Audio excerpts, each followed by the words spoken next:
Hey, it's March. And if you're a sports fan, you know what that entails. You're getting ready for the NFL draft, but man, there's March Madness going down. And I am not a big college basketball fan, but I love doing the March Madness bracket tourneys, all that stuff, even if I'm unfamiliar with a lot of the teams. But FanDuel's got you covered for March Madness, and we got some good bets here this time around. NCAA National Championship, it's always up for grabs, right? You never really know who could be a Cinderella story, who could just go the distance and win the championship. I'm going to go with Florida right now. Odds right now, if you bet Florida, who right now on FanDuel is the 4th ranked to win the tournament, you can get it for plus 850. So I'm going down to the swamp, and I'm going to Gator Country with Florida for my FanDuel pick right now for the March Madness tournament.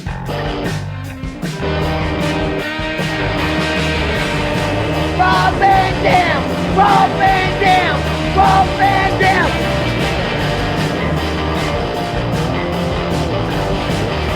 I'm Rob Van Dam. The whole show. From Battle Creek, Michigan, weighing 230 pounds. Oh, it's not Rob Van Dam. Not tonight. But we got a special guest here. As you can probably see below, it's Mr. Danny Doring. Danny, welcome back to the show, my brother. How are you? Thank you for having me. Hey, bro, that music is banging. Right?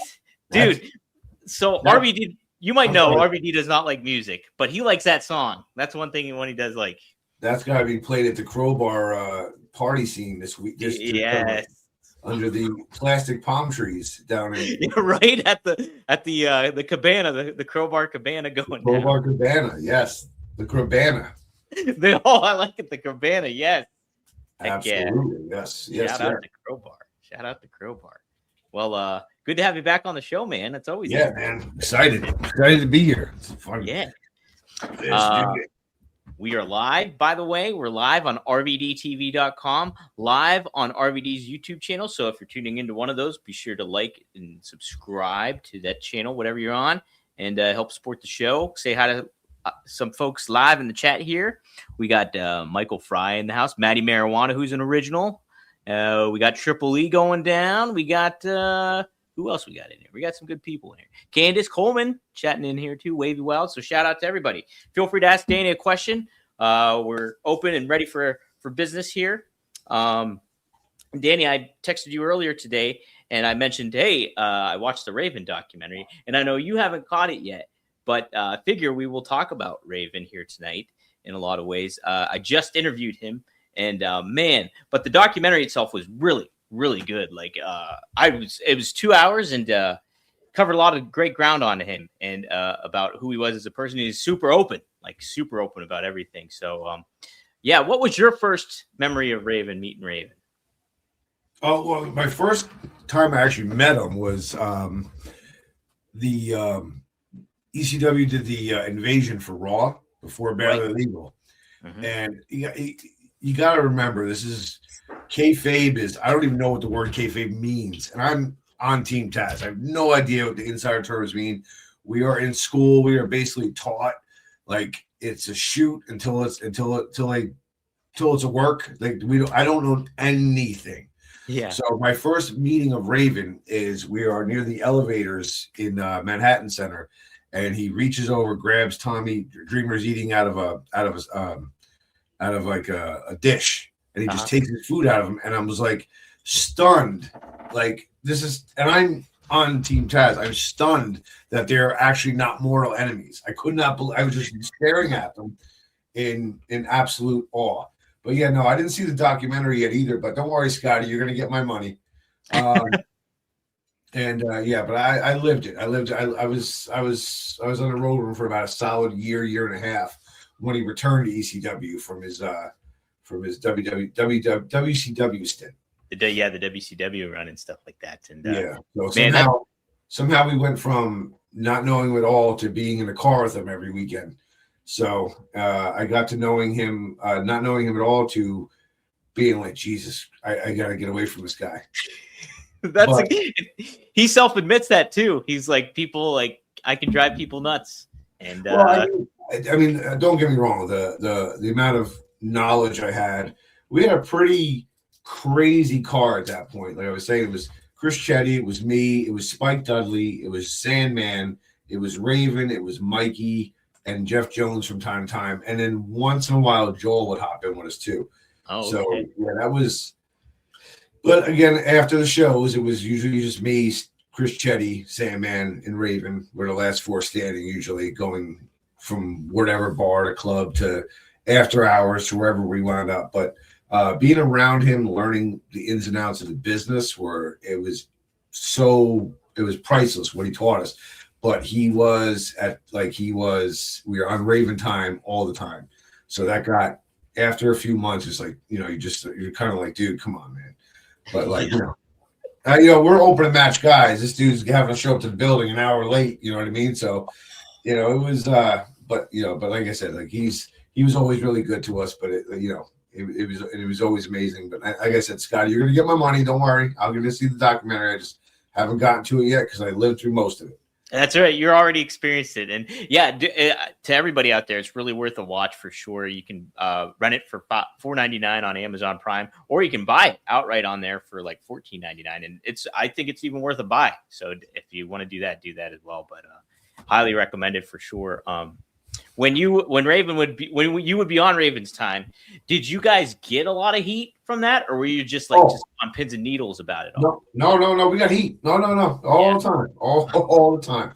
And because what happened was, we get to the building, he would say, "Don't worry, guys. Don't worry. It's on me. The heat's on me." But then he would go tell Paul, he goes, "Oh, Doring and Chetty, they held us up." So he would throw the heat right back on us. Like, no. So it was like, it was little Scottyisms there. You know what I mean? So, so we got heat all the time because he would always offer to take the heat because he made us late, but then he would throw the heat back on us. So, gluttons for punishment, we'd still be with him the next weekend and the weekend after. And then eventually I shifted my, into Dreamer's car. So, it took about a year and a half. Oh, being out with Sandman and Raven every night of the week, it takes its toll on everything. You're putting some mileage on for sure. Put the mileage on, yeah. Now, who was the wheelman most times in the car? Oh, you mean the designated? Yeah. Mm-hmm. Most of the time it was actually me. Yeah. Because Chetty could not drive at night. Period. Like he would have this thing where he would say, even on Ring Crew, he couldn't drive at night because when he was a kid, his mother would put him in the car at night to make him fall asleep. So anytime he's in the car at night, he falls asleep. That was his angle to not drive ever. So most of the time it was actually me. Wow. Unless we had somebody else with us, like a casual or something like that would pick up the wheel. But most of the time it was me. Yep. Man. Well, do you recall really what you did learn a lot from Raven? Like what kind of aspects of the business or certain things that he kind of was exemplified? Yeah, him and Sandman, were brilliant at, just when to show fire, when to show emotion, what to do in between. Like I started picking up little things that I didn't have before, like facial expressions, where to sell, how to sell, what to look for, where to look above, like to look at the last seat in the arena. That's where you want to sell all the way up so everybody underneath can see you. When to do it, when to show fire, when to show emotion, timing, a lot of timing things. And both of them were excellent at those things. And they were, to pick their brains and, I watched, and for them to say, we watched your match last night. Here's what you should have done here. Here's what you should have done here. So, for as big of a pain in the ass as he was, he took the time to watch our stuff and walk us through things. We did learn a lot about what to do while we're out there, how to shave time, how to make this, all the little things you got to do during the course of a match, or even in promos too. We picked up a lot from him and Hack. Yeah, what I found fascinating about the documentary that I did not know is that he first got his start over in Portland. Like he went over to Don Owens' promotion over there and worked there for I don't know how long, but it's where he cut his teeth as Scotty the Body and all that kind of thing. And I was like, wow, I did not have any idea about any of that. And it's pretty fascinating. He was able to do that, then jump over to like, WWE for a little bit, stayed there, like was an associate producer with McMahon and all that stuff. That was just crazy stuff to kind of like know about even a little bit deeper on that level. Yeah, early on too, before he went on and did, that whole body of work, especially as the Raven character. The Johnny Polo stuff was funny and stuff, but the evolution, all that kind of stuff, man, that's great. We used to play as him in what was the WCW game when it came out? Revenge? Revenge was it Revenge? Yeah, the Revenge was on Nintendo 64. Yeah. Yes. Great game. Amazing game. My all-time favorite game, as a matter of fact. I was a WCW kid. Oh yeah. I just got for my birthday. I had my birthday last week. A video game cabinet. The guy in North Jersey does the customization. He customizes them. Yeah. He put 11,000 games on this thing. So I'm scrolling through before I bought it, and I got Wrestle Fast on there, WWE Superstar. So all my favorite games of all time are on this thing. So I've been playing it every night. Like it's a customized NBA Jam game with the customized stool, everything, and it's got like every video game ever on it, and then like 10 different systems, bro. I'm loving it right now. Loving it. You got is NFL Blitz on there? I didn't check. I'll have to check, but probably. It's got everything, man. It's crazy. Like Crowbar's like, oh, bring it to my house. I'm like, absolutely not. Buy your own, man. No. You got money for days, bro. Go buy your own, man. Yeah. Guys like 2 towns away from him. I'm bringing my system. It's like, bring it up. You got to put it up. In my house, man. I ain't taking that back down. Tie it up on your roof and drive it over. Oh, man. Fit my SUV. It's not like a. It's one of the arcade one-up ones, so it's a little bit smaller, but it's got the riser and everything. But he does like this and whatever they do to it to customize it. But it's absolutely amazing. Oh, man, yeah, I'm jealous. I got off topic there a little bit, but you got on the video game thing, so. Yeah, man, it's awesome. No, well, Raven was great on that game though. He was awesome. Like he was one of the best characters on Revenge to play with. It was. Yes. I got to play DDT quite a bit from him. So. Yes. So I think maybe his first title defense with the ECW Tag Championships after him and Dreamer won them were against me and Roadkill, sort of. Whoa. Wow. Yeah, we jumped Tommy, and then Raven came out to make the last minute save, and then double DDT, double 1, 2, 3. So I think I'd have to look it up, but I'm pretty sure we were their first title defense. Wow, that's wild. Yeah, I'd have to. If somebody knows in the chat, drop it in there for sure and let us know. But it would definitely be in Buffalo, but I'm pretty sure I was the first one. Wow, how about that? Well, we were talking off air too. Like you debuted around that time where Raven was leaving. Like a couple months after you debuted, he left. Yeah. In 1997 here, Barely Legal was the first pay-per-view, obviously, but then WrestlePalooza 1997 was where he had his career title or something, where he fought Dreamer and it was a career on the line. I think that's what it was. And then he left. Do you remember what the thought process of him leaving, like what the locker room mentality was? Like always going to WCW how did the locker room kind of feel about that at the time, if you remember? It's weird because I was still pretty young at that point. So I believe that was right around the same time as the Mole. There was an ECW situation called the Mole, they called it. It was apparently, and again, I'm sketchy on it, but Todd Gordon was apparently contracting people and whatnot. And then they were about to start the Flock. And I can tell you, it's a kind of a funny insider story. I get called one day to come to the school. And, this is before cell phones. So I actually had the phone in my house. I pick it up and it's like, you got to come to the school. So I got on a train, take the train from Jersey, New York, from New York to Long Island, get to the school. And it's because Raven had said in the dirt sheets that Chris Chetty was contacted to be in the Flock. And me and Chris are at the school, and I just turned and I said, I got to ask a question. Forgive me if I'm stepping out of bounds here, so I was afraid to get heat for anything. Yeah. What the fuck am I doing here? And it was, and even Chris goes, I don't know, have any idea what a dirt sheet is. Like I don't even know. We had no idea what any of that stuff was. But it was funny because me and Chris were so tight that anytime one of us was going to get yelled at, the other one had to be there. So I got called all the way down to school to vouch for the fact that he was never called or asked to be in the flock or whatever it was. So, but yeah, I think it was a rib. I think that was a Raven rib just to piss off Taz by using. But yeah, the rumor was, I think at that time was something with Todd Gordon had contacted a bunch of ECW guys to jump to WCW. And I think there was some kind of weird,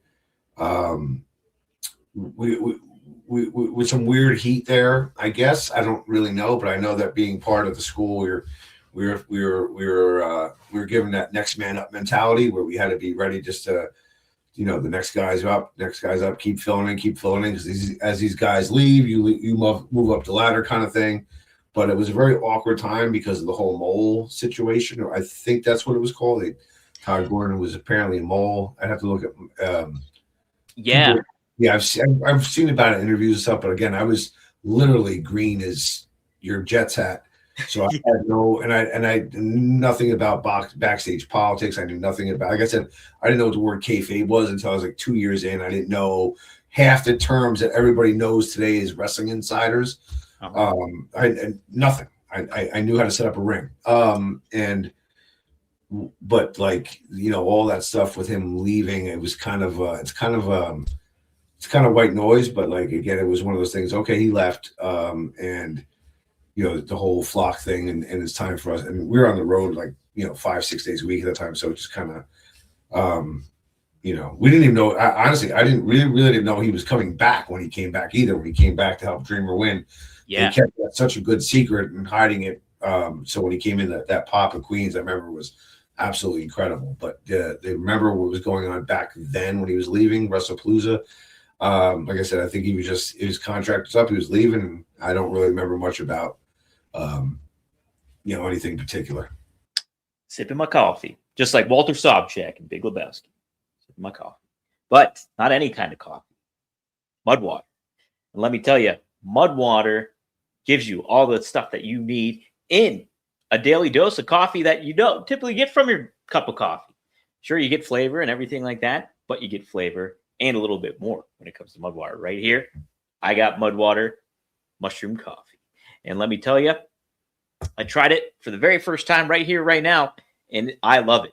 I love that you can taste the mushroom in it, which I like a lot, but there's so many different things that goes with it too. Every single ingredient in mud water products are 100% USDA certified organic, non-GMO, gluten-free, vegan, and kosher. There's also zero sugar and no sweeteners added. And plus, when you order your first dose of mud water, you get a complimentary frother. And I literally did this. And let me tell you, for the first time, very, very therapeutic. I'm going to do it right here. So here, you dip it in. Now make sure when you do this that your coffee is not to the level. You have to keep it about 3/4 down so it doesn't go nuts. So here, I'm going to do it right here. Oh man. Let me tell you, therapeutic. I'm digging it. You're going to dig it too. Mud water is the way to roll. Boom. Check that out. All frothed up. It's really frothed up actually too. So you can check it out. So are you ready to make the switch to cleaner energy? Head to mudwater.com and grab your starter kit today. Right now, our listeners get an exclusive deal up to 43% off your entire order, plus free shipping and a free rechargeable frother when you use code RVD. That's right, up to 43% off with code RVD at mudwater.com. That's MUDWTR.com. After you purchase, they'll ask you how you found them. Please tell them that One of a Kind with RVD. Let them know we sent you. So do it to it. Enjoy some mud water. I'm going to enjoy my coffee. It's kind of hard to really get a gauge to when you're so new to it. And this is like all, you're trying to assimilate and get acclimated to everybody and fit in a certain type of way. And, so like, yeah, when you're all that politics stuff too, that's a whole another animal. Like everybody's so in on it now because of the dirt sheets and because of the wrestling websites and all that shit. But like back then, it's just like, it was still kind of a guarded area, It was a weird time because Perry also left. Perry Saturn, right? Yeah. So I was trained by Perry and Taz. And so I know there was like a weird, I don't know, Perry and Taz were speaking at that point too. I think it had something to do with that. So there was a lot of weirdness there. I just know like I kind of felt in the locker room how Perry and Taz felt about the locker room because I was around them. So however they felt, that's how I'm going to feel. Like that's like by default, you know what I mean? So and then my loyalty kind of went that way as well. So when it was everything else was like how Taz felt about something. That's how the rest of us felt about it too. Until Taz left, I went, oh no, we have to think for ourselves. But you know, like, but it was a weird time at that time because there was that whole mole situation. Perry left, and Perry and Taz were extremely close at the school and on the road, and then that was a split. So you had all these things going on. It was really, it was a really weird time, but it was also unique to. It was the first time I got to see how when people left the company, how other people filled those spots and then came up, and then you had a bunch of guys coming up behind them. You know, that's when you kind of had the rise of the Dudleys at that point, and I think and Rob and you know Lance and Chris Candido and I think you know Bam Bam was coming into the mix too. All these different things. So you had you just had different guys take over those roles or those top spots, and you got to watch the undercard kind of fill out, and now we were starting to get more too because of it on the undercard.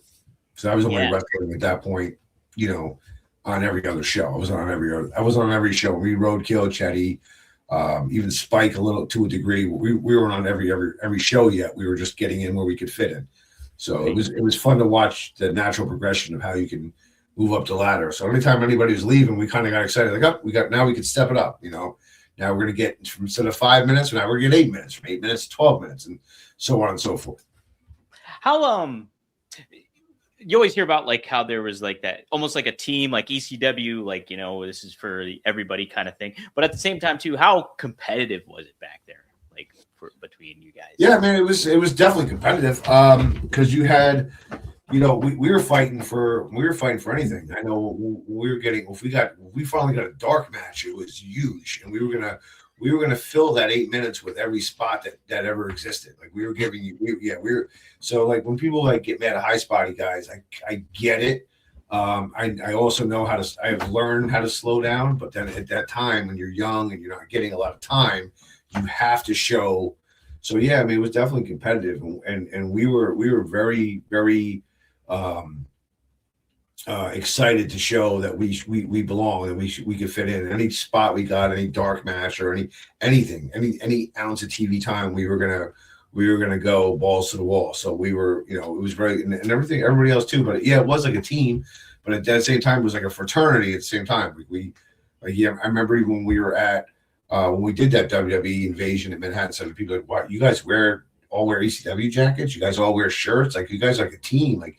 And we thought it was like an honor to be able to wear the shirt and wear, you know, our warm up suits, and you know, it was a big deal to it. It was definitely a big deal to me to earn. It was a big deal to me to earn my Team Taj outfits, let alone and my first ECW jacket. So that's like getting a varsity jacket in high school with a letter on it. You know what I mean?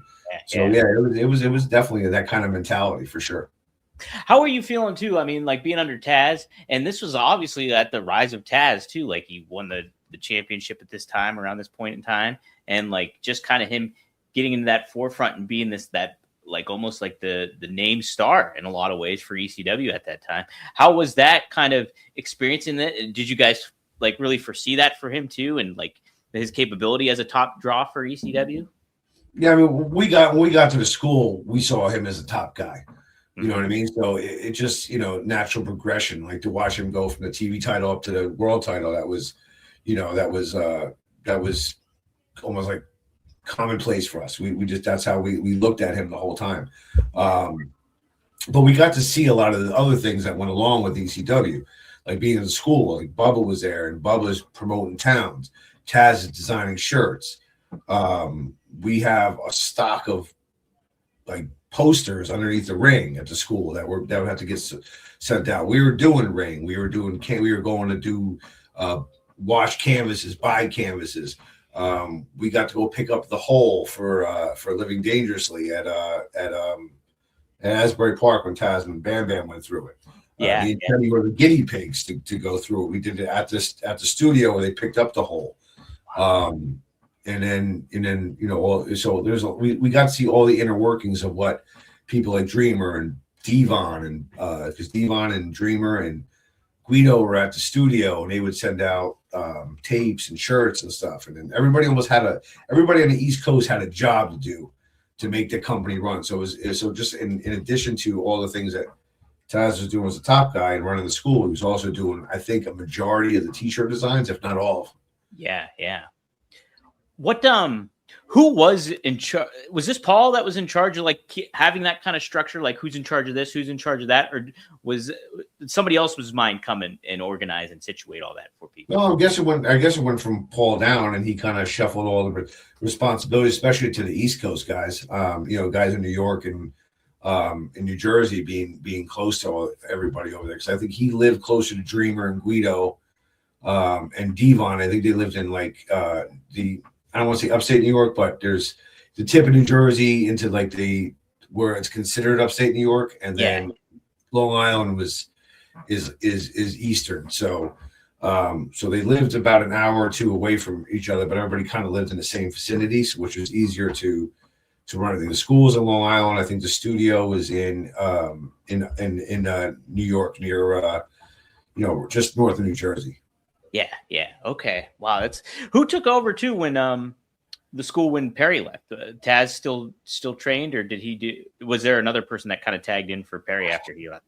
Taz was training. He was starting to wane out a little bit because he was doing so many other things. And then Bubba was there, but there was always people there.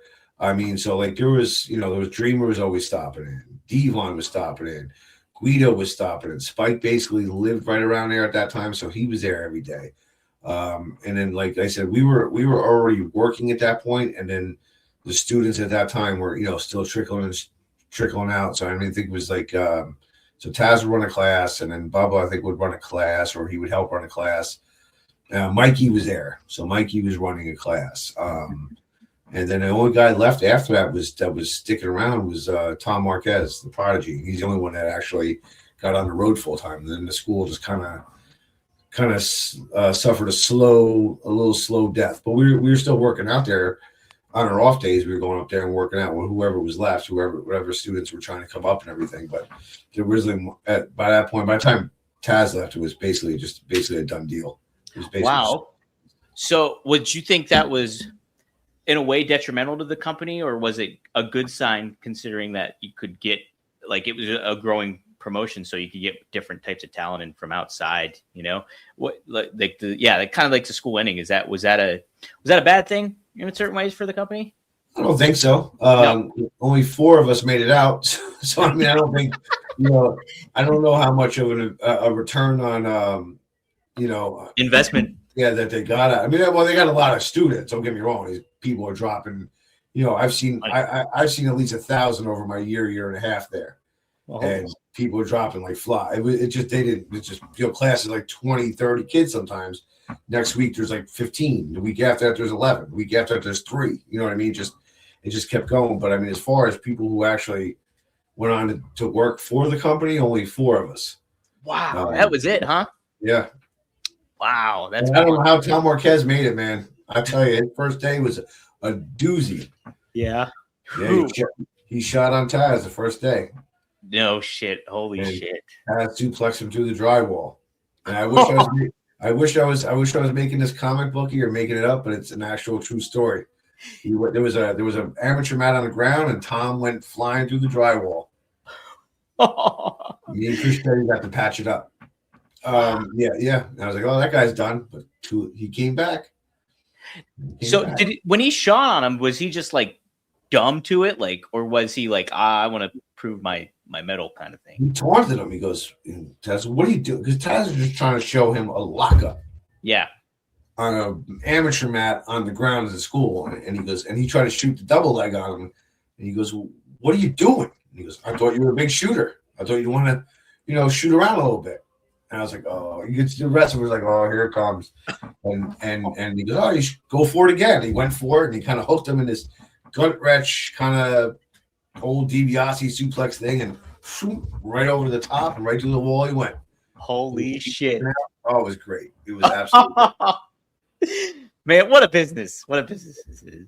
good times at that school. Good times. Now there would be all sorts of cameras inside and ring cameras and surveillance and stuff and who knows what. But yeah, that was a true house of horrors, that place. But yeah, no, Tom came back the next day ready for class. So Wow. That's unbelievable. That's unbelievable. If you guys have questions, feel free to use the super chat. That always helps, but drop them down in here. We got a super chat here from Shooting It with Fluffy. He says, Danny, I'd love to hear about your time in MCW. Is that Maryland Championship Wrestling? Yeah. Absolutely love my time in Maryland Championship Wrestling, working with Jeff Jones and Dan McDevitt out there. They kind of just let me do my thing. And I was really, at that time, I really felt super, super comfortable in my skin, especially when it comes to promos and stuff, where I felt like I was firing on a lot of high cylinder stuff for myself. I was able to like really process promos and come across and get the story across, and it was a lot of fun. And they had a lot of really, really good houses. It was like Michael's on 8th, I think it was called, their big main venue. It was like this really nice kind of wedding hall, but it was huge, and they had a couple other different venues. So yeah, my time in Maryland Champions Wrestling was a lot of fun. And they had the Dundalk Arena was another big one out there, and I felt like I was doing some really, really, really good promo work at that time. I thought I was really coming. I felt like I was at my peak there. So it was fun to go there once a month and do those shows. A little bit of a ride, not too bad, but it was, I mean, the year and a half right before I got signed to WWE, and then right after I got released, my first show back was actually at that Michael's venue for MCW. Wow. Yeah, I shout out to Danny McDevitt. He's a great promoter. I got to meet him 5 years ago when I think StarCast was in Baltimore or something, or in Maryland. And they're still going strong out there, right? Like, yeah, he's running some shows still and everything. And he's a good dude. Yeah, I like him a lot. And no, that's cool. So I think I remember hearing about you being in MCW, but I didn't know the time frame of when that actually occurred. So yeah, I was going down there for maybe even a couple of years before. Probably like 2 years working there steady through going there. I was doing NWA Florida and a lot of different independents in between, and it was right around the XPW Philadelphia thing they did too. Was right after that too, right all around that same kind of time frame. So I was a little bit all over the place, man. I was actually working almost as much through independent organizations as I was through ECW, maybe if not more. How was the living on that, like doing the indie shows and stuff like that? Were you making pretty decent money for what it was at that time? Right out of ECW, we were making crazy money. I know Roadkill had set up 4 or 5 different shows for us through different promoters, and we were making more than we were making with ECW. Really? Again, that's fresh off of ECW, so that window closes really quickly, because the next time you go back that town, then they want to offer you whatever. But for that first year and a half, we were making severely with some really, really good money for being ECW guys. The drawback was everybody thought, and Roadkill and I were pretty much considered, even though we worked hard, we were considered comedy. So, but when we go to these independent shows, they wanted tables, they wanted barbed wire, they wanted thumbtacks, and we don't do that. Like, we'll do a tables match, but we don't do all that kind of stuff. I've never, to this day, 30 years in the business, I have never gigged. Really? Never. I have scars, and they're from hard way, but I've never actually gigged. This is somebody who was in ECW from 96 to 2001 when they closed. Never once. The one time I was supposed to gig was against Sabu, and I asked him to cut me. Okay. And we did a spot where I ran into the corner and he backdrops me, and I was supposed to land on the apron. But either I went in overzealous or he hit me, gave me too much, or whatever the case was. I flipped over the turnbuckle and landed back first on the floor. This sickening thud. Ooh. And he just comes and goes, forget the color. That was awesome, Bob. Let's go home. And that was so that was the closest I ever came. So we just that was it. I never gigged. Never gigged once. Did you hear the story about Raven gigging Tommy? Yes. That's fucking crazy. I did not know that. And because Raven never gigged anybody before, Tommy asked him not knowing that. And he went coast to coast across on him. And Tommy was bleeding like fucking crazy. That's part of the documentary. Yeah, I saw it. And one of my favorites is if you ever talk to Spanish Angel from the Baldies, New Jack stuck him in the ass with a mini pitchfork. And it was just, and there was no heat. He just thought it would be funny. And Angel comes in the back with this fork stuck in his ass. They had to literally put a foot on him and pull the fork out of his ass. Holy shit! Of course, we thought it was funnier than he did. I'm sure he'll laugh now, but at the time he wasn't. We again, this would be a great thing if we had cell phones and camera phones and live streams, because watching that guy run around the back with a fork in his ass, I could still see it. Would have been one of the funniest things I've ever seen in my life. Oh my god! I would be watching it right now. I would have put it on the camera. But that'd be blowing up on Instagram, no doubt about it. Okay, let's take some more questions here. I know I saw a couple up here that were pretty good. I know Triple E had some. Okay, here's an odd one. Triple E asked, Danny, if you could invent a new flavor of ice cream that captures your personality, what would it be and why? No. Jesus. That's a great question. Yeah. See now I'm used to the same generic questions. I get a lot of generic questions like, how'd you get into the business? How'd you come up with your name? How'd you come up?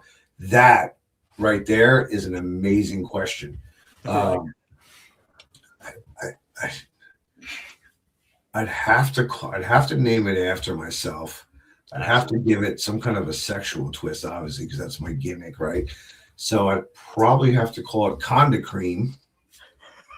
And it would probably, I'm going to go with a s'mores flavor. Yeah. Like caramel ribbon, maybe some strawberries because, Conda Cream, there's got to be a cherry or a strawberry in there or some kind of fruit, you know what I mean? To make it, because you got, Conda's cream pie. There you go. There you go. Conda's cream pie. Wow. Do the math at home. Triple E, you got your bang for your buck on that one, because I did not think you're going to be able to answer that. Great question. Woo! Spring is in the air, and you got to smell good through the spring. Spring right in to smelling fresh with Mando. I love Mando. Boom, right here. I got the Invisible Cream deodorant here.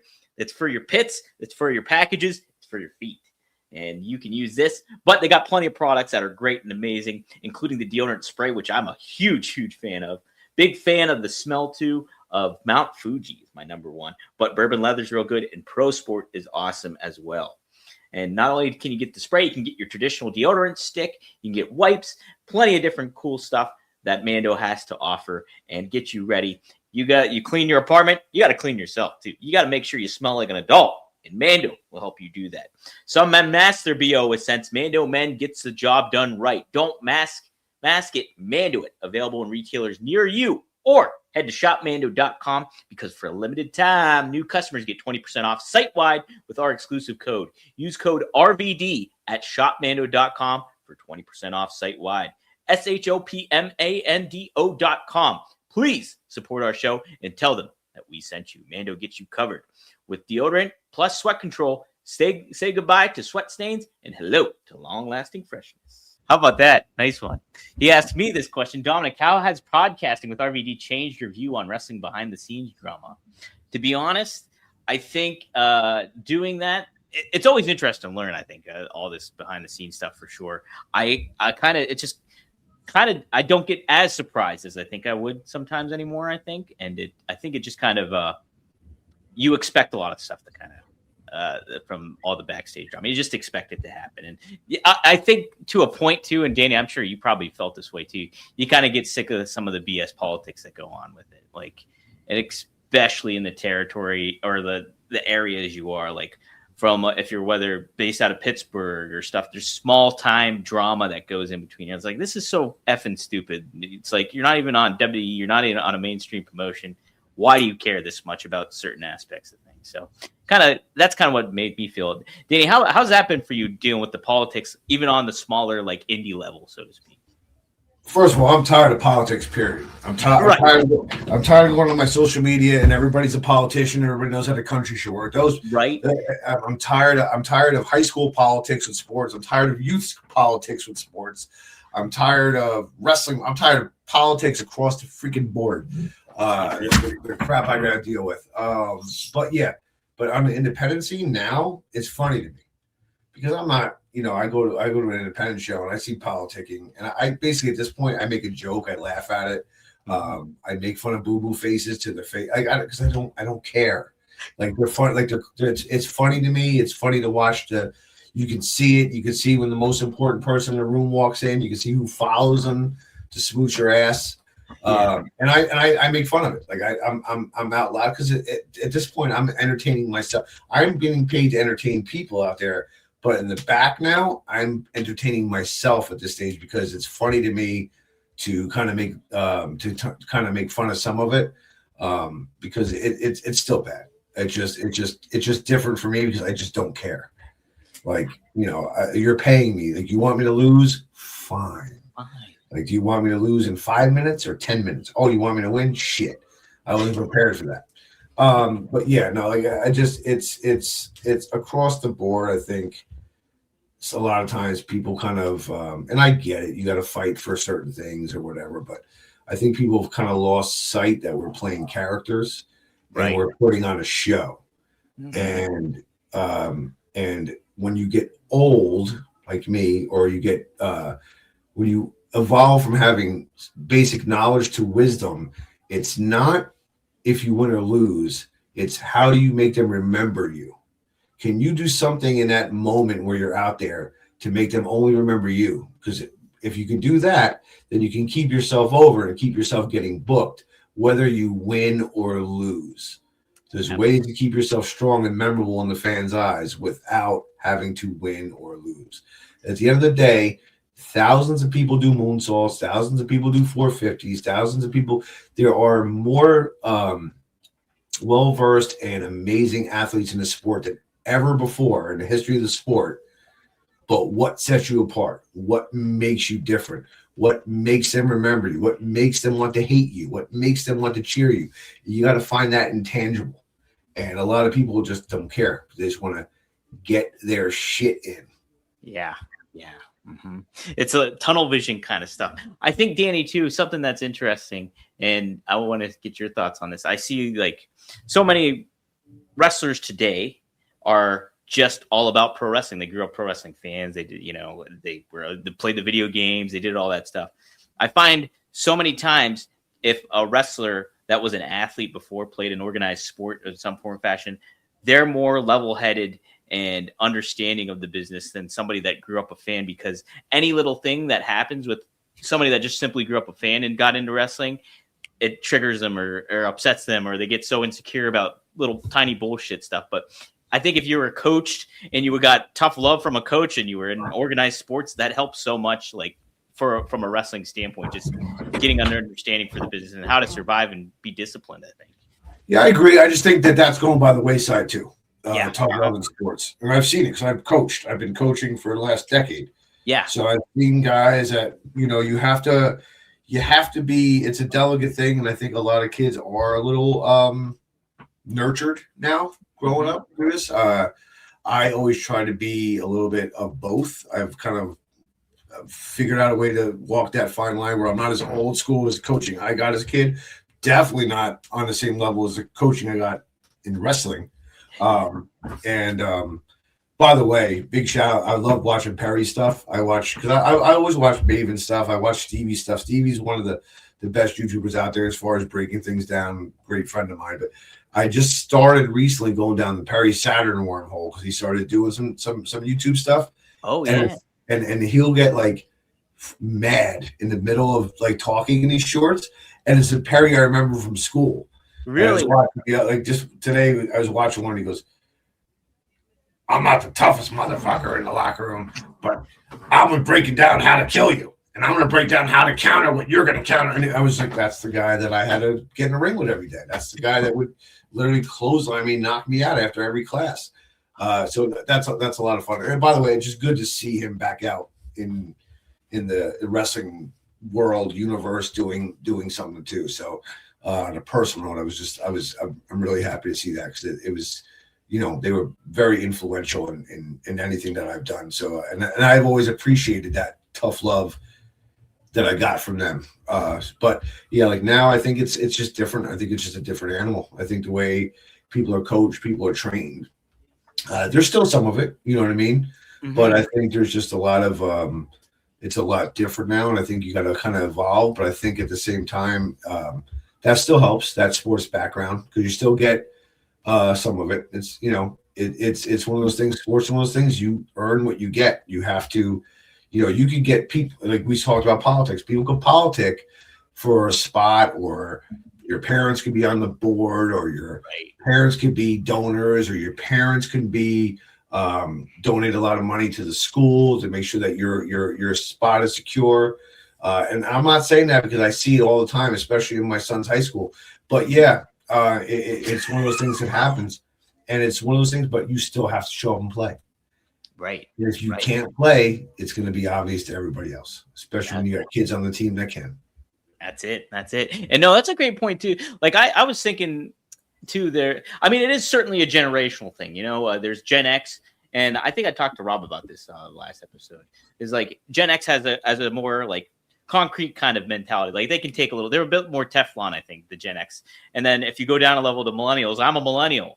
I sometimes I have to check myself, can be a little bit more sensitive to things. And then you have Gen Z, which is a whole different type of sensitivity and stuff like that. And so like you do kind of have to quote unquote evolve or adapt to kind of convey a message to them that they can understand and like react to in the proper manner. So it's definitely a different kind of things, that a lot of layers that go into that. Well, I mean, just even still, like even sports in general, like when we were kids, or when we were a kid, when before the internet boom or whatever, you outside of a couple people in an office or at school talking about the game, nobody heard anything. And now with the internet, you can shit on, and let's face it, sports and wrestling fans love to be negative. Oh yeah, love to be negative. So now you can actually direct your hate or angst or complaints or your whatever directly at the person, the athlete, the wrestler, the actor, the musician. Where back then they would never hit their radar, because unless they had a newspaper or whatever, it didn't hit their radar. Now you can so you could be a high school kid, a college kid, and you're getting shit on for throwing an interception by thousands of people that you don't even know that can at you now. It's a completely different ballgame.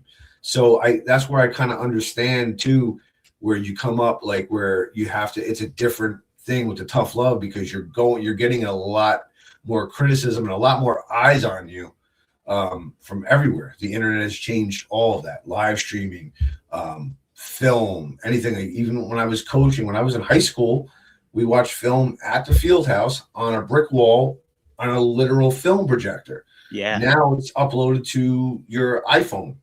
You can watch film on any high school or college or whatever in the country, just based on if you have that website where that film is uploaded. So, I mean, same thing with wrestling. You can, like now, if I'm wrestling somebody I don't know, I could just go on YouTube and watch 10 of his matches. And then by the time I get to the show, I'm like, how about you hit this, this, this, and this, because I feel comfortable this looks good, that looks.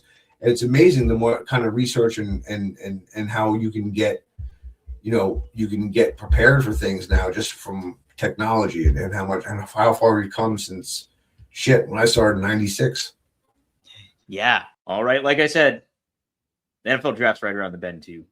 I'm a big Jets fan, and sadly, they're not good. They are not good at all. So if you wanted to, right now, if you're a beleaguered Jets fan like me, Danny, and I know you're not, but if you are, you can bet the Super Bowl winning Jets at plus 25,000. They are the second lowest ranked. Right behind them, at the very last, is the Miami Dolphins at plus 25,000 as well. So neck and neck there. So if you wanna do it as a Jets fan, put $1 down even. You can do for plus 25,000 right now on FanDuel. Look at it. It's just. I'm sorry. I get on my soapbox sometimes because I'll see stuff. Yeah. Just like today. Like yes. Like I don't even really watch wrestling. I just listen to everybody overwhelmingly hate on this Danhausen kid. That's what I was gonna ask you about tonight was Danhausen. So go ahead. I'm just how about just let it play out? Yeah. Like I don't know, man. Like it's just I don't know. Like I'm indifferent. I got no horse in a race. Like I don't. I just don't care. But at the same time, I'm not going to like jump on and go, "Oh, that was shits." Like you know what I mean? Like just people just want to be so angry and negative. Like, that's exactly what I felt watching. So I watched him debut, and I was like, "Oh, that's kind of a clever way to kind of do it." And I kind of assumed it was going to be Danhausen anyways before it happened. And I was like, "All right, this is not bad." It's like. And then, but sure enough, once he got in the ring and he posed, the crowd just started booing. I'm like, what the F are you so upset? What did you expect to come out of the fucking box? It didn't matter. Yeah. It didn't matter. Jesus could have walked out and they'd been like, why is he over? Like, who do you ever beat? Right. It didn't matter what they did. Somebody was going to, it had to be, either I'd be overwhelmingly shocking, like somehow they Frankenstein the Rock into Stone Cold, and it came out as this weird hybrid, or it was going to be the shits. Like somebody, it just didn't. It didn't. So I just feel like people are just negative to be negative, and it's a lot more fun to be negative. And negativity gets more clicks, and negativity gets more stories, and negativity gets more everything. And the one thing I really try now is to be way more positive and look at things from a way different lens than I did 5, 10, 20 years ago, easily. So, I mean, how about we just let the Danhausen thing play out, man? That's it. And you know what? Like, sure, he got booed the first time and it was mixed reaction and stuff, but I think he's like enough of a character over the course of time. People will be like, oh man, yeah, I want to see Danhausen be incorporated in this. And it really just a matter of how WWE frames him and utilizes him, I think. I also don't want to get cursed if he's watching. So it's true. That whole thing. Yeah, you don't want to be dealing with that for sure. I'm already cursed. I got my father-in-law in the other room. That's it. He already got to you then, I guess. So. I can't get any worse, bro. Well, and I keep thinking too. I mean, you look back and in ECW, you had the Dudleys. You had fucking Spike Dudley, Big Dick Dudley, Sign Guy Dudley, and sure. I mean, Danhausen's not known for his wrestling acumen for sure, and everybody else could wrestle. But to get those odd type of characters coming in, there's always a market for that in pro wrestling. Yeah, I mean, it's a market for it. It really depends on what. I mean, the guy got as far as he did, kind of marketing himself, right? So if the machine wants to get behind you, they're going to get behind you. And ultimately, it comes down to how much merch can he sell? How much money can he make them? And that's really what it's going to ultimately depend on. How many people are going to buy the shirts? How many people are going to buy masks, I guess. I'm just shitballing shit they'll probably sell. You know what I mean? Shit. When my son was growing up, I had to buy him all that stuff because he liked Elimination Chamber set. He had a Bray Wyatt championship belt. He had all these things. And I'm like, I gotta give these motherfuckers my money. They released me in 2006. What the fuck? You know what I mean? I gotta give them money for this. But part of being a dad, right? I can't tell him, listen, son, there's a really hard feeling between me and Vince McMahon right now. I can't be giving him my money. But I did. But yeah, no. So I mean, it really depends on like how they market it, how it gets over, all that kind of stuff. If it doesn't, then it'll be whatever, swept under the rug or whatever it is they do. But I mean, I thought it was they went right to the main roster, no NXT, no nothing. So they must have a plan. Yeah. In place. So I'm a wait and see kind of guy. And I actually, like I said, I don't watch much, but like, dude, it was all over. Like you can't sign on to your Facebook or anything without seeing like, everybody's got an opinion on, and I just miss the days where it was food, man. I used to shit on it. Like, oh, I gotta see this motherfucker eating breakfast again. Now I miss it. Yeah. Right now, that's it. Right. What do you think? Speaking of being negative, what do you think about how there's been the build to WrestleMania this year? It kind of felt, for me, watching Raw, like, and everything, it has been pretty underwhelming, it felt like. I was about to use that same word. Yeah. Again, and I'll probably be at Crowbar's house watching it. That's what we do. And at some point, we will probably be drinking, and then eventually we'll move to drinking a little heavier. Yes. But yeah, no, I don't like, usually even like as a guy out from the outside looking in watching it, I don't know really there's not much to sink my teeth. I don't really know much of anything. I am more excited for this at this point to see Gina Carano fight than WrestleMania. Plus a big Cara Dune mark over here. But yeah, no, but like I really don't know what the matches are. I really don't. Like I don't I don't think WWE knew until like a couple weeks before. Like that, I think they've really panicked and kind of pivoted last minute on a lot of this. Like I'm all for it. Like one of the matches is CM Punk versus Roman Reigns, and I think that's going to be a great match. But it was certainly thrown together, it felt like, at the last minute. There's usually a build like right after Royal Rumble, right. You start hit like these builds, and I really, again, I watch casually, so I, if it's on, I'll watch it. And don't hate me, Tommy Dreamer. I still haven't watched any TNA yet since they moved to AMC. Yeah. I keep promising myself I'm going to do it. There's a lot of wrestling that you can watch everywhere, and I don't watch enough of it to comment. I mean, I will watch WrestleMania. I always watch the big pay-per-views. I didn't see Elimination Chamber. Mm-hmm. The only thing I know about Elimination Chamber is that people were mad at Danhausen. That's the only thing I know about Elimination Chamber. I don't even know who won them. I don't. So it's already working. But I like it's like I said, I'm not, and that's not to shit on the talent. They'll put guys out there to have amazing matches, I'm sure, especially with 2 nights. I'm even less excited for the Saudi WrestleMania.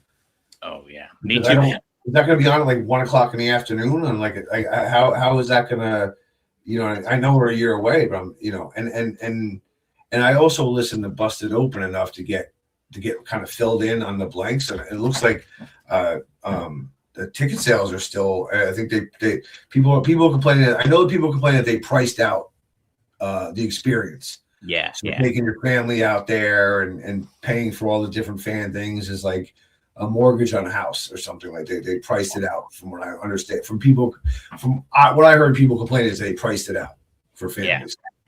They did big time, and they are struggling to try to make those sales too. And there's even the rumors, and I don't know, maybe it's confirmed reports too, that WWE's been trying to go make sure local casinos and businesses around the Vegas area black it out, that you can't watch it. And I literally, like, I didn't go to the WrestleMania, like the actual event. Well, I was in Vegas last year for WrestleMania, but I didn't go, and we literally watched it at a casino. Like, so it'll be interesting to see what they end up doing, if that really does happen, and what they try to do and black some stuff out. But yeah, I mean, and it's all in the name of trying to sell out that stadium 2 nights, which is bonkers. It's hard, yeah. I mean, it's. I mean, unless you're offering packages. I mean, what is that? What is that? 80,000? I think so. Yeah, Allegiant Stadium. Let me take a look here real quick. Allegiant Stadium. I've never been inside of it, and I hear it's a great stadium. But I'd love to get out and see that stadium. Me too. that and SoFi. I would love to see them out. I was in SoFi. SoFi is really nice. SoFi is super nice. So it says for capacity for NFL games, it can be expandable to 71,000 people. Oh, so you put 4 seats in there. You're closer to 90. Yeah, for sure. Wow. So, yeah. I mean, what are they at now? You're what, a month away? Yeah, look, just over a month away. So like April 18th and 19th are the 2 dates. So they got some work to do. What are they at? Do you have any idea or ballpark where they're at? Let's see. I'm going to type in current WrestleMania ticket sales. Take a look here. While I'm doing this, everybody, be sure to check out one of our great sponsors, Happy Hippo. Happy Hippo. Happy Hippo. It's a Kratom product that RVD and I like a lot. I started taking the gummies. They're awesome, but this here's the powder, and each powder does a little different thing for you too. The white gives you a little bit more energy and helps you out, while the red can kind of calm you down and stuff like that. But promo code RVD new for new customers. Check it out. Go to Happy Hippo and check it out and support the show. So, Danny, I'm looking right now. According to AI here, let's see if they give me anything here. WrestleMania 42 takes place in Las Vegas. I know that. Oh, ticket sale. I got to type that in. Sales. Let's see what happened now. So, oh my gosh, Danny, they are struggling. 36,000 to 37,000 tickets. It sounds like 40 you were going to say, but I was close. Yeah. I mean, again, a month. I mean, I mean, the machine's going to roll regardless. I'm sure they're still making money hand over fist. So I mean, yeah, my heart's not going to bleed too much if it's only 50 or 60,000. You know what I mean? And those prices, they're crazy though. They were even crazy last year, but they're even more crazy now. What's a ballpark? Like, okay, let's just say middle of the row. Let's just say second deck, whatever, mezzanine ticket. You're taking your girlfriend or your brother or something, like just 2 people. Yeah. Okay. What is that ballpark ticket right there? Let's take a look. I'm pulling up Ticketmaster right now. I'm not talking about the included WWE experience or all whatever else they got going on. Okay. Am I doing a 2-day combo or am I doing one night? Yeah, let's do the 2-day combo. We're going. Let's say we're going to do this WrestleMania thing. We're gonna do the full shebang here. Let's take. We're gonna go. Yeah, we're gonna go. We're gonna go to the Bunny Ranch afterwards. You know what I mean? Whatever it is. Yes. Let's take a look. All right. So loan and I accept. All right. 2 tickets. So section.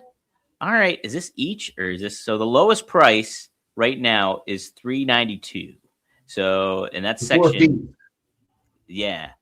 So before fees, of course. Yeah. Okay. So I picked middle of the row section here right now. I can get. I'm looking. 242 is $636, and I think that is. Oh my gosh! So that's per ticket. $636 per ticket, Dan. Per night or for the combo? For the combo for all 4 nights for the WrestleMania 2-day combo. So if I were taking my hypothetical girlfriend, we'd be paying $1,200 for both nights in total. Before that's not dealing with Fan Fest, any of the other 800 indies going on. Yep. Food, drinks, airfare, lodging. Yep. So you're talking at least 2 G's. At least. And that's if you are literally having continental breakfast and stockpiling that in a Tupperware bag somewhere so you can eat in between meeting your favorite wrestlers at Access or going to the whatever other shows out there. I'm sure there's every other company in the world will be running out there. Yep. That weekend also. And I'm not booked, by the way, but I'm also not cheap. Nope. And the fact is too, you got to pay for $10 waters out there. So. Oh yeah, I'm sure. Oh, and not to mention if you're going to buy merchandise, so merchandise, shit. What's inside? What's a water inside the stadium? 15? Oh, I don't even know. I don't even want to know. I mean, do you want to buy a beer? 24 a piece, 25 a piece. Yeah, and what's a shirt? 40 at least. A t-shirt. If you want to buy like a Roman Reigns t-shirt or something. Yep. It's got to be at least $40, right? Yeah, no doubt. It's at least $40. At least. You want a WrestleMania hat or a shirt, or God forbid you want a I'm sure they have all sorts of like nice jackets and jacket and all this kind of stuff there. That's the thing too, Danny. To pay to get into the WWE, what do they call it now? The WWE World, I think, WrestleMania World or something. You pay to get into that, and then you pay to buy the shirts and merchandise and stuff.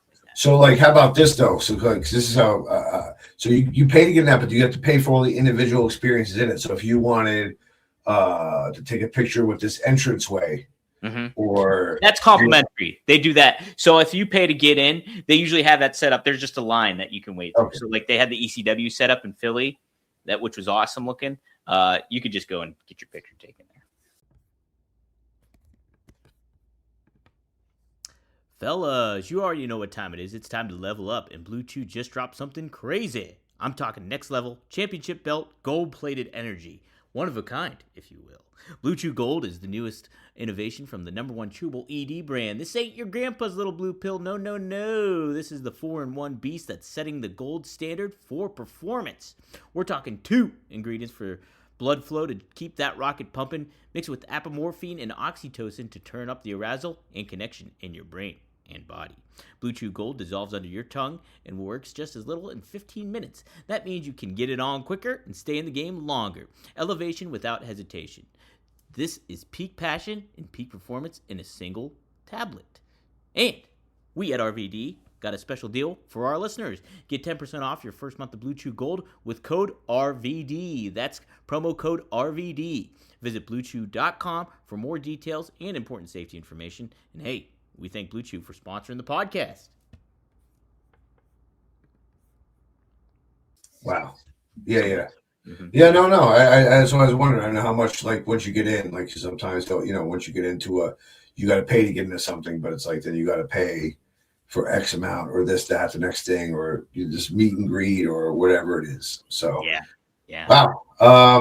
Yeah, that's a tough nut, man, especially, and most people want to bring their families. If you have a kid, you have multiple kids, a wife, whatever it is, man, Right. And not to mention all the other stuff you want to do while you're in Vegas. If you want to take advantage of being in Vegas, if you're one of those types, you want to go out to a club, a sports bar, sports book, Bunny Ranch, whatever it is, they got all those things out there. Is that a thing anymore? Is that still a thing? I don't know if that's a thing or not. I'm not sure. Well, I know that I have a friend that had tried to get some ladies of the night I wasn't there with him. He took his own trip over there, and he got his whole wallet stolen. Oh, I know a couple people that I know that would love to make that trip too. Yeah. Yeah. So, holy smokes! You also might like chickens. What? Vegas is great though. I do love Vegas. It's just super expensive right now. Yeah, I haven't been in a long time. Yeah. I got Atlantic City right here. That's a Jersey version of Vegas. We're good. Yeah, you're okay then. We have a good super chat here too. I guess this is all in general. Deontay Presley, thank you for the $2. He says, "What's your all's biggest accomplishment, Danny and Dom?" Danny, what's your biggest accomplishment? Doesn't necessarily have to be wrestling, I guess.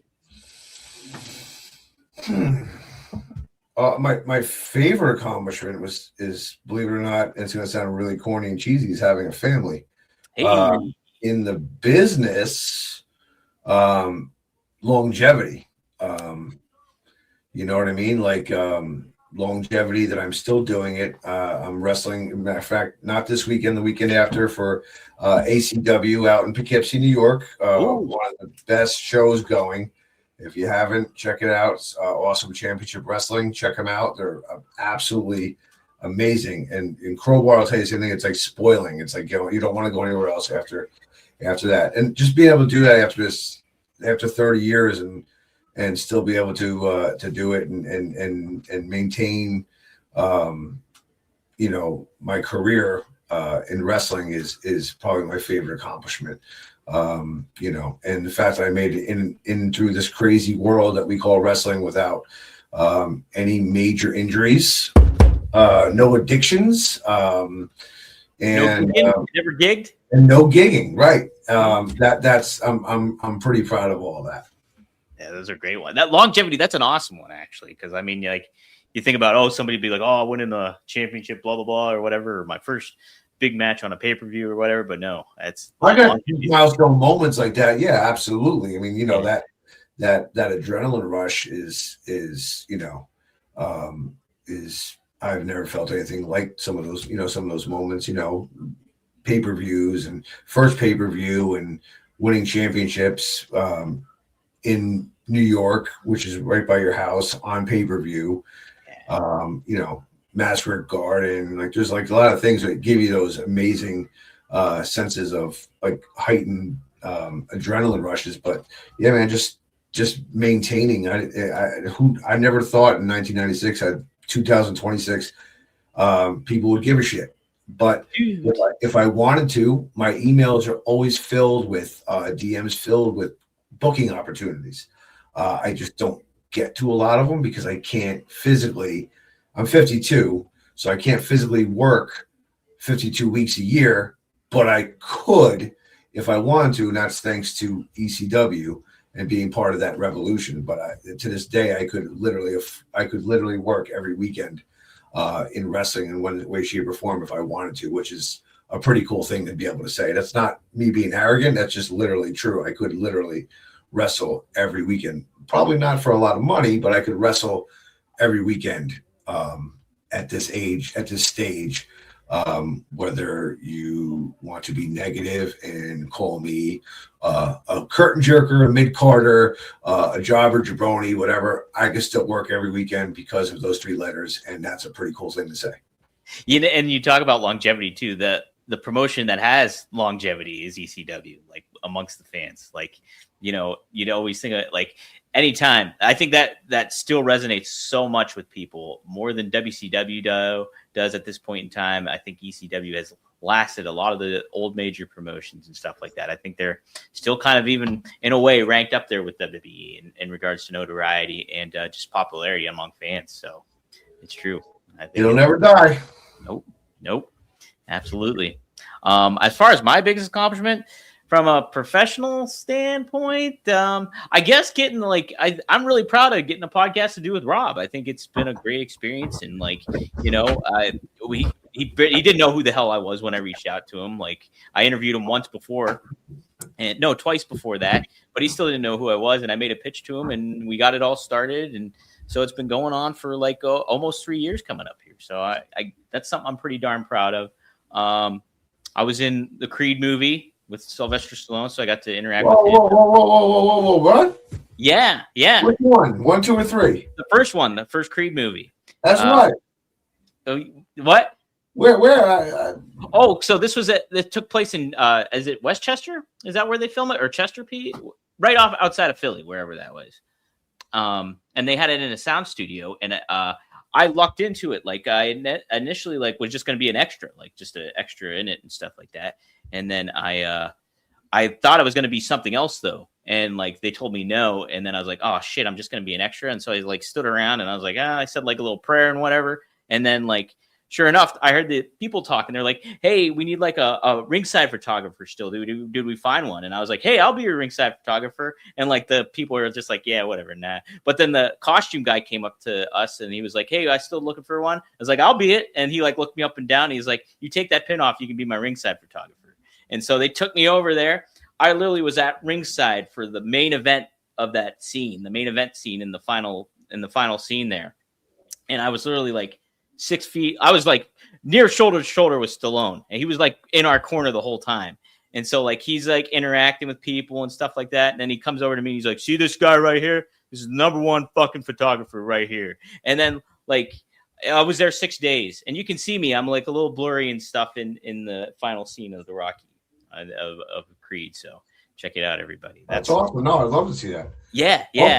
It's pretty neat. Awesome. Yeah, I'm a big mark for that franchise. So the whole Rocky franchise, except for Rocky 5, of course. Oh yeah, Rocky 5 sucked. I told Stallone, I was like, I liked Rocky Balboa, and he's like, me too.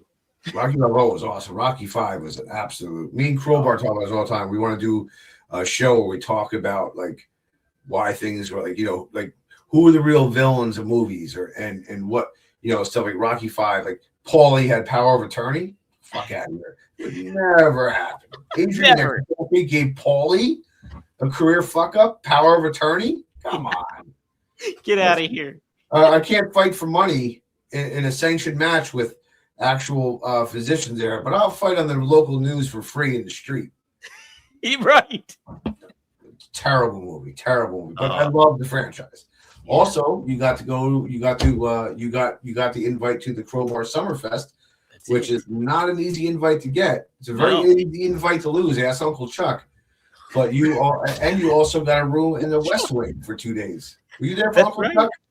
Oh, I met Uncle Chuck all right. Oh, you were there for Uncle Chuck. You were there that weekend? Oh, yes. I was there for Uncle Chuck. Is not getting a return invite. I believe that. Yeah. So, yes, that would rank third, I think, the Crowbar Summerfest invite. Good shit. We'll close out tell the Uncle Chuck story one day, people. I promise. Oh my God, Uncle Chuck! I only met him for. I think I saw him like for an hour and a half, and then he like vanished for a little. That's all any of us saw him for. None of us knew who he was. Uncle Chuck. Guido did the same thing. Guido would come over and just bring random people he just met that day. Honestly, still from the bar. He'll just be hanging out. Unbelievable. I remember the one joke Sal said about the kid that was sitting on the couch. Remember that? We can't talk about it here, but he was saying like the kid looked like a certain somebody. Oh yeah. I vaguely remember. I wasn't familiar with the reference. So I didn't get the joke. Whatever movie he was talking about. Yeah. No, it wasn't a movie. It wasn't. Whatever. Yeah. No, but I didn't. I also whatever it was. I didn't get the reference. But that's also Sal. By the way, Sal brought Uncle Chuck, so Sal got residual heat. I bet he did. Oh, Sal's a character and a half. That's the first time I ever met him, too.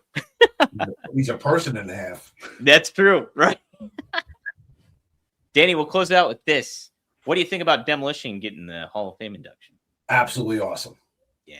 Absolutely. I got to meet them a couple times.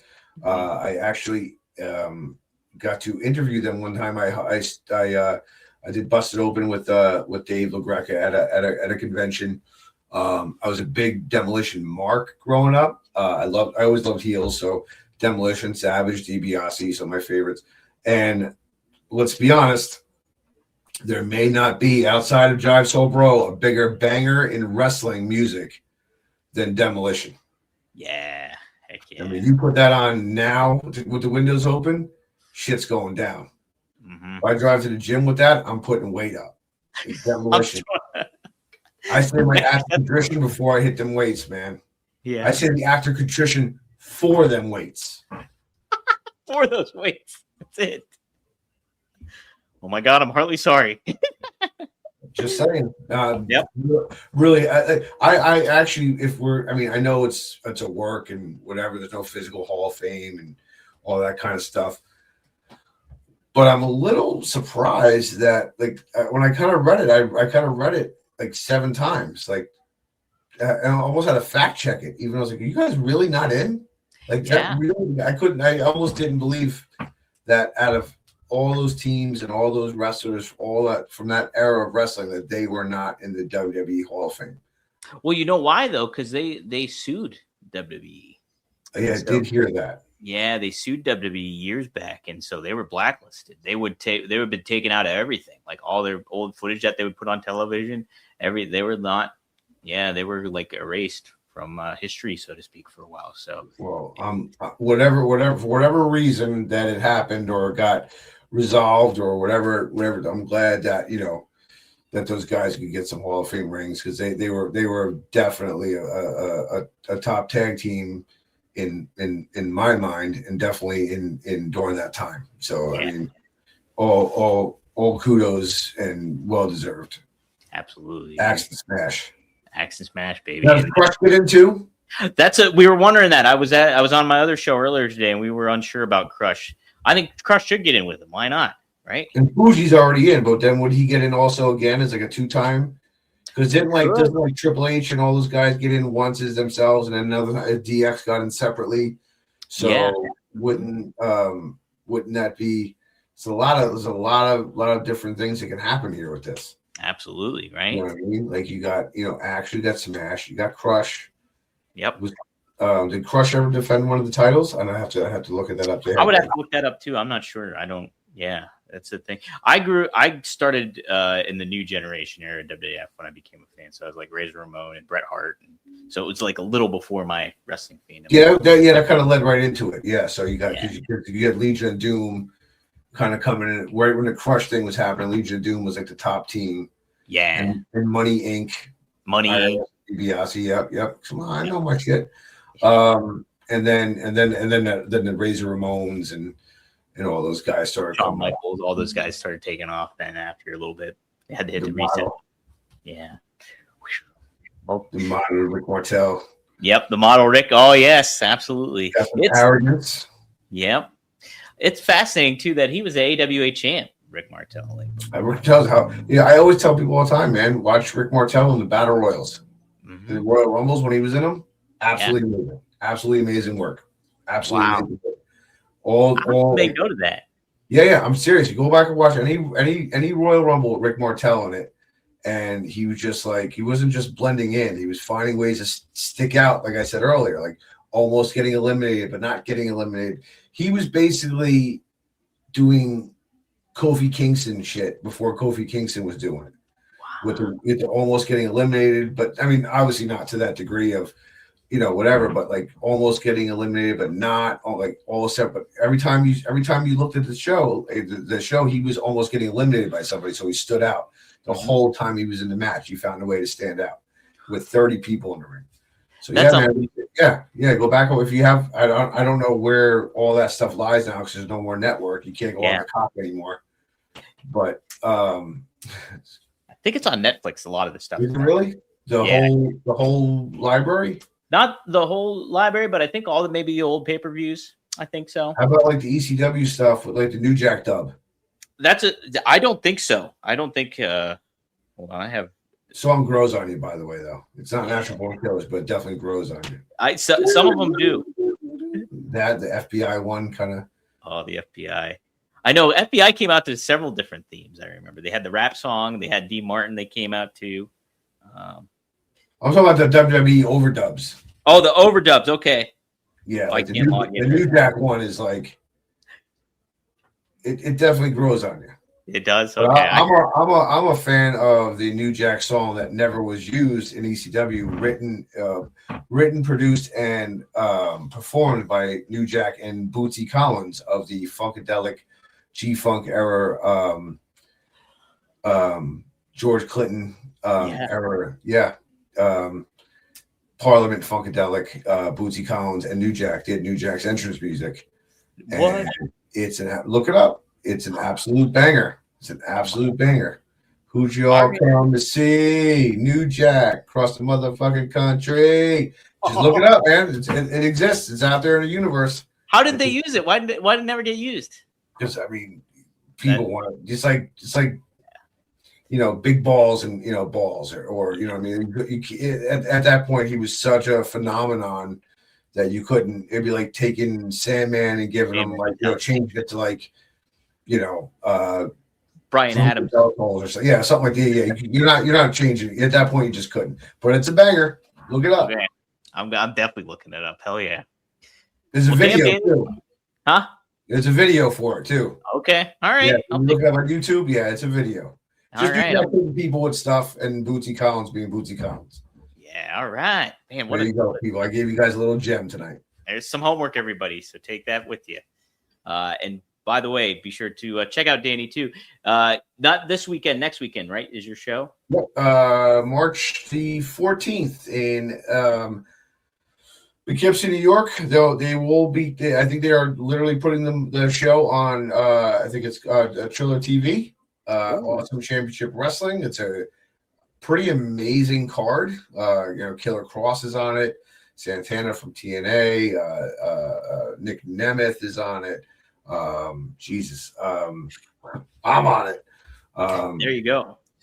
Who? The Hardys are on it. Oh my God. Yeah. I mean, there's it's a bunch of it's a really, really, really good card. And the venue's Poughkeepsie where we filmed. The same venue where ECW filmed, the same venue where Andre got his haircut, the same venue where Elizabeth came out. I walk through his doors every time and mark out, like, because I'm a big Savage mark. So it's a lot. It's a wrestling rich history building, and it's an amazing show with amazing top notch production. Well, check it out. Yeah, guys. Even if you can't make it, go to Triller TV and check it out too. And Also, I'm on it. And plus, he's on. Is Crowbar going to be there too? Is Crowbar is going to be talking to the YouTuber known as the Machoverse. They have a little bit of a gift about some certain things. They're not seeing eye to eye, and they're going to have a little summit to hash out their differences, as gentlemen do. There we go. You got to do it. So who knows how that's going to work out? Probably the same as contract signings and weddings. Yeah, that's it, right? But if there's cake involved, we definitely know where that's going to. Oh yeah, absolutely. If there's any presents involved, there better be a Cobra in it, or Danhausen. I don't know. I don't know if he's going to be on that one, but yeah, if he is, I'll make sure I'm sitting there booing him. That's right. Be negative, Danny. And I'm going to shit on him through an anonymous Twitter handle. That's it, right? All right. It's going to be a little less obvious. It'd be like at fuck Danhausen at twitter.com, whatever it is. Yeah, really, really direct. Really yeah. Just it's not mince words. Let's just No, not at all. Well, great. This has been awesome, Danny. We'll have to get you back on at some point. But this is fun. If you guys want to, be sure to go to rvdtv.com, like, share, subscribe, get the word out about this channel, and stay tuned. Later this week, Fonzie's back. Me and Fonzie will we're covering his time in Florida Championship Wrestling. Daddy, come on, Daddy. So that'll be good times. Do the wrist face, Daddy. That's great. They're great impressions. I tell you what, people we get on here, you, Rob, Big Vito, all you guys do great impressions. I can do a Big Vito impression. You don't even need wrestlers on this thing. I can do them all. That's it. Cover them all. Brother, let me tell you, when Vito's on that top rope dropping the elbow, brother, nobody's kicking out. And if they do, I'm going to make sure that I politic to go over on the next one, bro. No, I'm kidding. But yeah, no, I can do impressions all day. You give me a guy, I can do Fonzie, I can do Taz, my Tommy Dreamer is impeccable. Oh my God. I fire people all the time in House of Hardcore Wrestling as Tommy Dreamer from an anonymous phone. Really? Listen, I gotta let you go. You're the shits. But I mean, it's kind of how I entertain myself. It's what I do. I entertain myself at this point. That's it. Hey, we're all entertainers, so there you go. I like it. All right, everybody, thanks for tuning in, and we'll see you next time here on One of a Kind with RVD or maybe Danny Doring. Wave our tag in, baby. All right. I'll leave you tag in.